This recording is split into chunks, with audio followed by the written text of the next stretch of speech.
nagtataka ako dito sa ginagawa na naman nitong House Committee on Justice.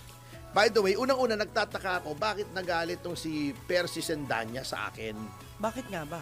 Ang sabi ko lang naman doon sa aking talumpati sa Davao, etong si Luistro at si De Lima ay napakapangit ng sinasabi.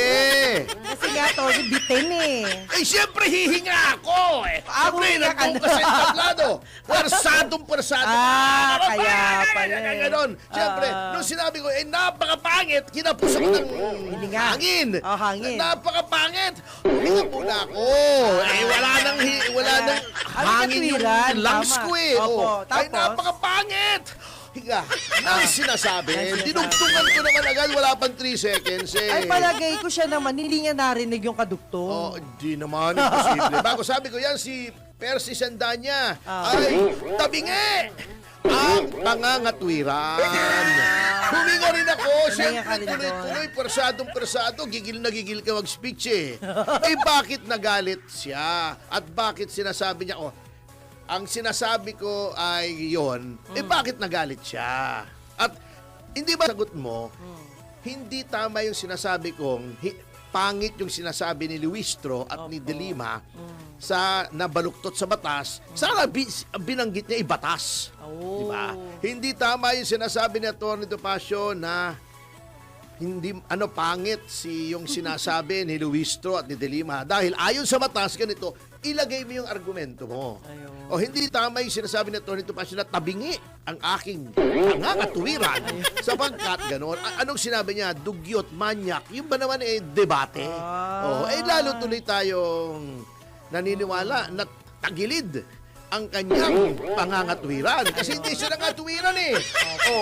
O paano natin sasabihin hindi pantay ang kanyang pag-iisip, ha? Kung gano'n ang argumento niya, sasabihin niya sa akin, dugyot, manyak. Yun ba naman ay legal argument? Mali yun. Dapat pang matanda ang argumento. Oo, Pambata yun eh, yung mga ganun para eh. tayong grade 3, Percy Sendanya eh, di ba? Ikaw naman, Pero, Tony, next time, huwag nyo naman bibitin eh. Hihinga nga ako eh. Anong tingin mo sa akin?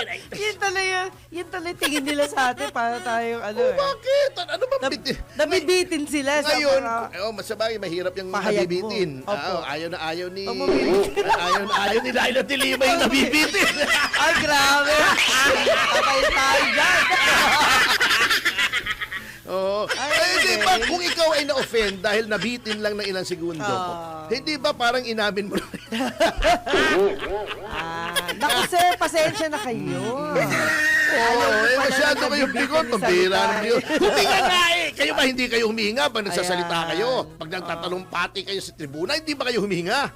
Siyempre, pag kumakanta, di ba, ang tawag dyan sa kanta ay phrasing, di ba? Breath control. Di ba? Halimbawa, kakanta ka ng, di ba, nananabik. Puso ko sa'yo'y nananabik. Di ba? Ganun ka. Ayun, pwede.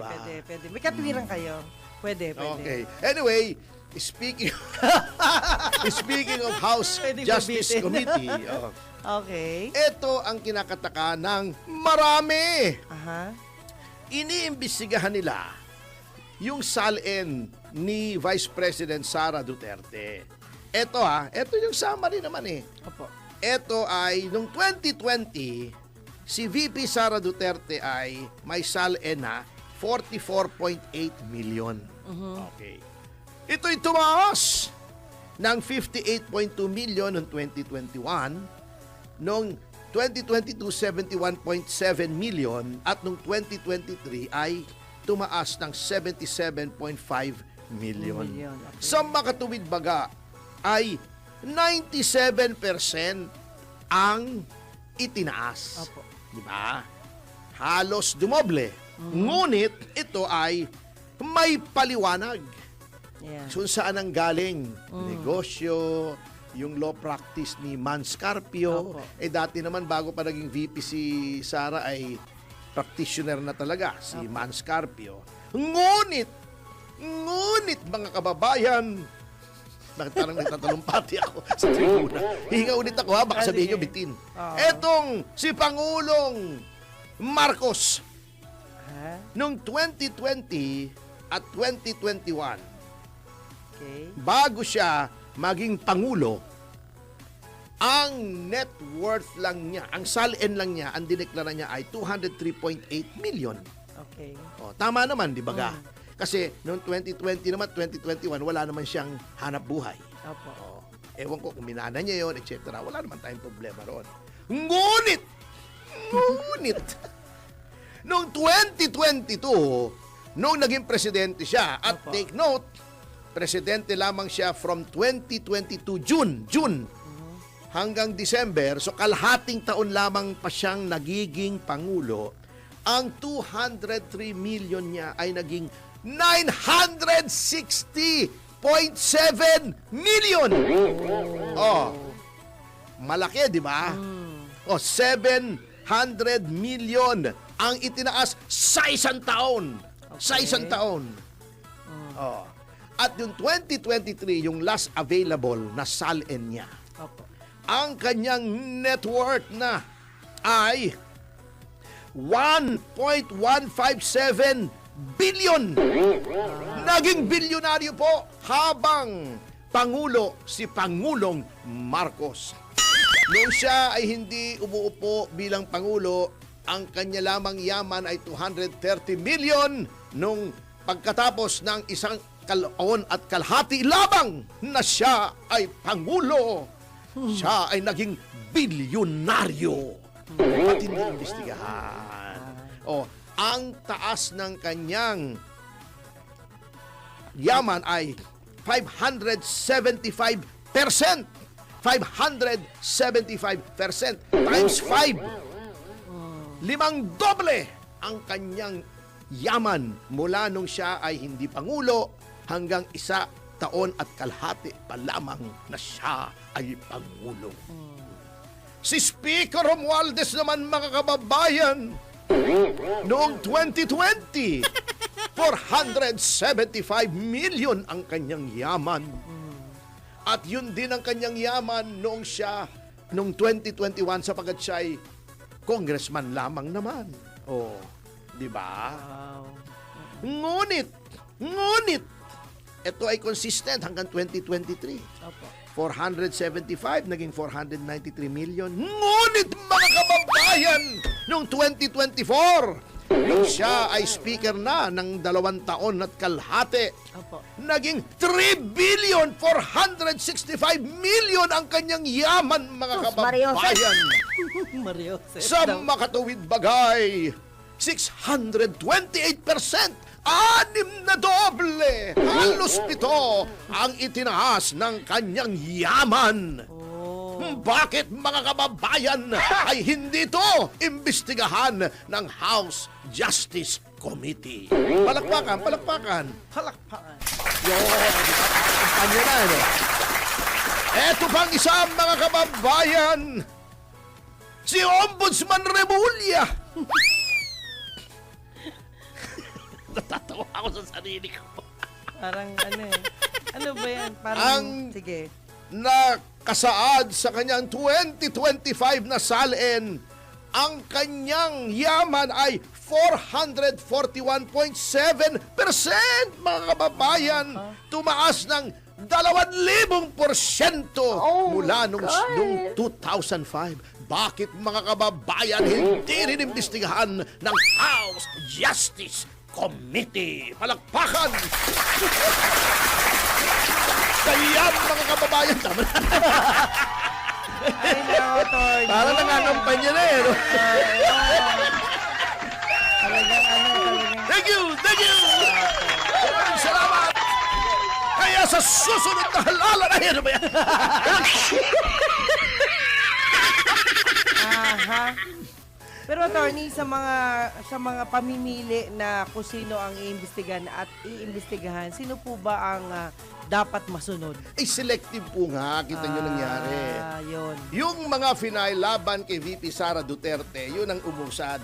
Yung kay Pangulong Marcos, may ebidensya. Yung sa amin nga, ayaw tanggapin eh. Opo. Can you imagine that? Ayaw tanggapin. Eh, kahon-kahong ebidensya ang inilabas namin. Eto, Ngayon pa lang sila naghahanap ng ebidensya. Kaya nga sabi ko, labag po yan sa konstitusyon, nagiging fishing expedition. Kaya sabi ko, this is hindi lang fishing expedition, fishy expedition pa to.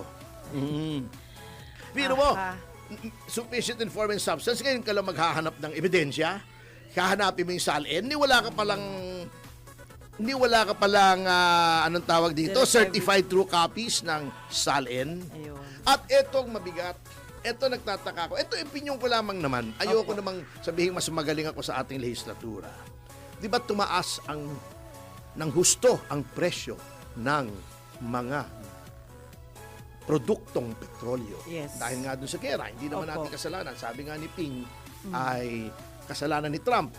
Kaya ang payo ko kay Ping, punta ka sa White House at mura-murahin mo si Trump. Kasalanan pala niya eh. Ba't doon ka mangangawa sa Senado? Ayaw mo imbestigahan yung flood control. Si Trump ang iimbestigahan mo. Patawag mo si Trump kung gusto mo. Sabi naman ni Gipo, buksan daw ang Strait of Hormuz. Samantalang narinig ko yung isang panayam niya, wala daw naman tayong kakayahang magpadala ng mga barko roon para eskortan yung mga barko roon. So payo ko kay Gibo, pupunta siya sa Strait of Hormuz. Yun, magpalutang-lutang siya sa gitna. Sasabihin niya, huwag yung harangan! Baka wish lang yun, attorney. Wish Iumpog lang. niya yung noo niya ron sa mga hahara. Anyway, di ba ang nangyari ay tumaas nga ang mga presyo ng produktong petrolyo at nag-certify ng urgent ang ating Pangulo na yung bill na iaangat yung excise tax. Yeah. Oo, ang kinakataka ko ha, okay naman ito. Ipaliwanag natin ha. Yung batas na yon, yung naipasa, yung Republic Act 12316, yan, ay nagbibigay sa Pangulo ng kapangyarihan na suspendihin o bawasan ang fuel excise tax kapag dumating na sa isang level yung Dubai crude oil. Yeah. Halimbawa, dumating na sa 80 dolyar. US dollars ito kasi US dollars denominated ang crude oil eh. Opo. Pwede niyang bawasan ito. At itong kapangyarihan na to ay hanggang Disyembre 31, 2028. So matagal-tagal din. Okay din Tagal naman. pa. Oo. At ito, kapag kanyang tinanggal yung excise tax, maaring mabawasan ang presyo outright 6 to 10 pesos. So okay naman ito. Okay naman ito. Lamang ang nangyari ay ang tatamaan ang gobyerno. At sinabi na nga ng Department of Finance, mga 125 billion daw, billion Ang mawawala. ang mawawalang revenue kasi excise tax to tax.